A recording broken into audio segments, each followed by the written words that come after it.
So yun guys, nandito tayo ngayon sa Honda Safety Driving Center and kalalunos lang ng ating brand new Honda ADB 160. Ayan guys, diba? So meron tayong dalawang variant na ngayon, ABS variant and road sync variant.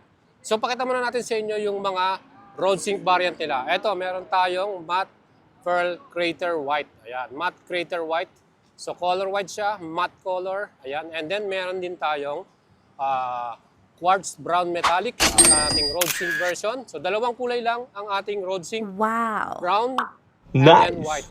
And then meron tayong tatlong kulay para sa ating ABS version. Itong matte saver green metallic.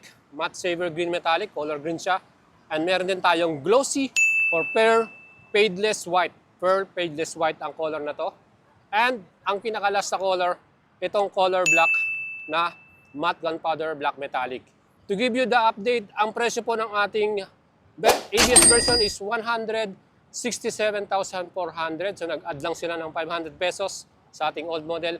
And para naman sa ating road sync version, meron naman tayong bagong price nito, 174,900, which is nag-add sila ng almost 8,000. So mga idol, available na yan this first week of February. Sa mga gusto pong bumili nito, abang-abang na kayo sa lahat ng Honda dealership, 3S shop sa inyong lugar. And syempre pwede kayo mag-PM sa atin